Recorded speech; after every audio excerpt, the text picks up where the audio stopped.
Hey two-wheeled friends, welcome back to the channel. Took a couple weeks off, back here in the garage. I know the lighting is probably really terrible, but you know what? We're gonna kick off season 3 on the two-wheeled channel. After the intro, we'll come back, we'll talk a little bit about where we're at with springtime here in South Dakota and what we're gonna do here in the next couple months. So stay tuned. We'll be back after the intro. So here we are in the garage. Got the 2007 Honda Shadow Spirit 750. Mrs. Two Wheel's been riding this. She rode last season, learned to ride on this bike. I learned a few years ago on this bike. Just kept it around, and Mrs. Two Wheel, like I said, hopped on, and she's been riding it since. Got my 2019 Road King Special behind me, and we're just eager to get out riding. Springtime here in South Dakota is right around the corner. Today it was in the high 40s, but I was out of town and wasn't able to ride. And it's supposed to get into the mid 50s this week, so it kind of prompted me to do a video in the garage of, what do you do to get the motorcycle ready? So there's a few things that I'm going to do to get these bikes road ready. So when the warm weather hits, I plan to ride this week. So currently it is Sunday, March 13th. You're going to be watching this on Saturday of that following week. So let's see, 17, 8, the 19th, I think it is. So hopefully the next video for the following week will be a riding video. But I plan to get out this week, like I said. I'll probably take the Road King out and blow the cobwebs out of it. But I'm curious. Leave a comment down below. If you let your bike sit all winter long, what do you do to get it ready for the road? So the first thing I'm going to do here is I'm going to check the tire pressure. I'm sure these things have lost air. This bike has been since December 1st, since it was last started. And this Honda Shadow was, oh boy, probably like a couple weeks prior to that. So I've moved them in the garage a few times just to keep the tires from getting flat spots on them. But I'm sure the tires need air. I'm not going to do any of this stuff on camera. I'm sure if you own a motorcycle, you know how to put air in your tires. Just put the appropriate pressure in and you'll be good. So that's my first thing, is put some air in the tires. I'm also gonna put some fresh fuel in the tanks, so we'll get rid of the old gas. We'll get some fresh gas in it. I got to make a trip to the gas station tomorrow with my jug. I'll get some fresh gas. We'll get these filled up, or at least enough to get to the fuel station to get more gas, and that we'll get that fuel out of it. I've never had a problem before when it's sat a couple months and just fire it up and go. But I know you can get that gumminess, especially in this bike with it being carbureted. It seems like that carburetor, the floats and whatnot, might get a little bit more temperamental. Another thing, obviously, last fall when these bikes were parked, the oil was good in them. They haven't leaked any oil, so the oil is still in them. But I will check the oil and make sure they're good. I will also check all of the lights, make sure all the indicators are working, make sure the brake lights, so for the front brake, the rear brake, I will make sure everything works on those as well. So while I'm checking the tire pressure, I will just check the tires, make sure there aren't any cracks, make sure there isn't any debris in them just from rolling them in the garage. I keep the garage floor clean, but who knows? Maybe I dropped a nail or a screw or something and rolled it, and we'll cross our fingers that didn't happen. But boy, I'm just excited to be talking to you guys. I've missed you. Those last couple videos, getting the helmets ready and things, were a little different for me to do in the garage, or in the dining room, excuse me. And this is actually kind of weird for me to do, kind of sitting crammed in between these bikes and hoping that my volume's good. I'm not wearing a mic. I'm just relying on the GoPro microphones to be catching the sound. So, oh, let's see what else. So we got the tires, the fuel, the fluids. Another good practice to do is I don't put any rags in the exhaust, like in the end of the exhaust pipe for storage. It's a good idea too, just so you don't get critters that go up in them. But you know, you just want to check, make sure there's no critters in the mufflers. So, oh, you know, everything was good when these bikes were parked. I'll probably check and make sure, you know, everything like the bars, you know, just make sure the bars are tight and that you can't move them. Another good practice would be is to check and make sure your insurance information is updated. I know mine is good with everything there. I renew everything here in the next couple months, so I know I'm good in that regard. But just in case where you're at, make sure you check your registration and make sure your tabs, tags, plates, however you want to word it, are legal and ready to hit the road. These bikes need a good wash. Being that I rode so late into the year, there's actually bugs, I think, on both these bikes yet.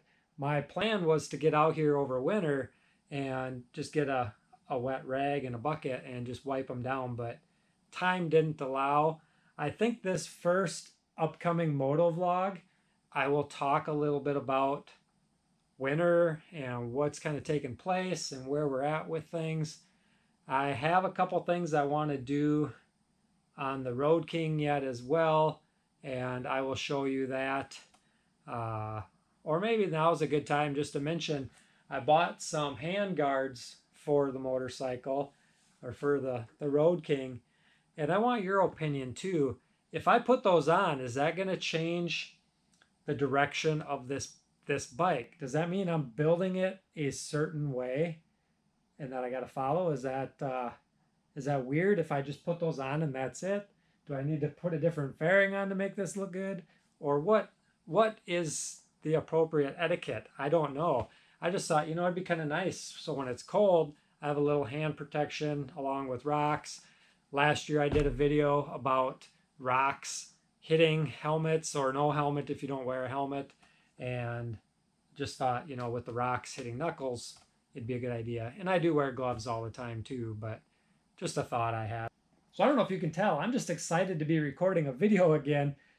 Even though this garage is filthy behind me, I have my sticker board up. All the stickers are in the house. I got my big logo, as you can see behind me. That's going to go on there. And some of you have sent stickers. I still have them. I just got to get them on the board, but I got to get my logo placed yet. And if you have stickers and you want to do a sticker swap, the information to send me a sticker to do a swap is going to be found in the description or on my profile. But P.O. Box, let's back that up. Two-wheeled, P.O. Box 811, Watertown, South Dakota 57201. And I will do my best to get a sticker back off to you in a timely manner. My life is still pretty busy, kind of elevating down a little, but still going to be busy for the next upcoming couple months. Something I'd like to mention here at the end of this video as well is the Great Plains Moto Meet. That is going to be held in Lincoln, Nebraska. It's put on by Stevie Foe. If you do not follow Stevie Foe, look him up and give him a subscription and like some of his videos. And her. Josh and Amy do a great job. Stevie Foe is a dual vlog couple, kind of like Mrs. Two-Wheeled and I have become. And they're just great people. We will be heading down May the 14th. Actually, the Moto Meet is May 14th. It's going to kick off at Frontier Harley-Davidson. But we're going to ride down the day before. So if you are somewhat local to us and would like to ride down, we're going to head down sometime Friday. It's about 300 miles from where we're at, 330. I forget what it was last year when we rode down. But it was a fun time. Met a lot of great people. I suspect this year it'll be even bigger. Let's hope for no rain this year. But would love for you to reach out to me if you plan to go, and I can kind of give you some more of the details. More details will be coming in the coming weeks on that as well. But just mark your calendars, May 14th for that ride. So we go down Friday, like I said. We ride Saturday, and then we actually spend the night again Saturday night, either in Lincoln or somewhere on the way back, and then we finish riding back Sunday. That's what Mrs. Two Wheeled and I did last year. We rode about halfway back on that Saturday, and this year we might do something a little bit different depending on what kind of time we can get off. So I don't know how I'm going to title this video with throwing a few things out, but this is the season 3 kickoff. So I wanted season 3 to kick off with a riding video, being that the Two Wheeled channel started in March. Mid-March was the first published video of 2020. So got 20 to 2021, so that's confusing when you say that, but season 3 starts. So thank you for being here. Thank you for all of you new subscribers. If you are new to the channel and you watch through all the way on this video, thank you. But go back, catch up on some of the riding videos. There's a huge video library that you can go through of just this Road King, of just this Shadow, of them both, of my 2017 Road King that I had, and catch up on some of those videos, learn a little bit about who we are, and be sure to click that subscribe button then and give this video a big thumbs up. Helps that algorithm. But then come back and see what we have planned for this year. So far, these are the only 2 bikes in the garage. Mrs. Two Wheeled and I are always looking for something new for her, but anybody that's in the motorcycle community knows what prices have done in this last year, and unfortunately we really don't want to pay those prices, but I don't think that market's going to go down anytime soon. I know this bike and probably this one have gained some equity just in the last year. So, but I think I'll close up with that. Leave your comment down below for everybody else that comes along of what you do to get your motorcycle ready for spring riding. Again, I'll go through, I'll clean the mirrors, I'll check the lights, I'll check the bags, make sure there's nothing left in it for garbage. I'll check the batteries, which I forgot to mention earlier. I will just clean everything all up, check the fluids, put fresh gas in, check the indicators, and make sure everything's just sound and tight. With that, appreciate y'all watching. Be sure to come back next week, and I hope I will have a riding video for all of you. And until then, give this video a big thumbs up, and we will see you all later. Peace out, Two Wheeled fans.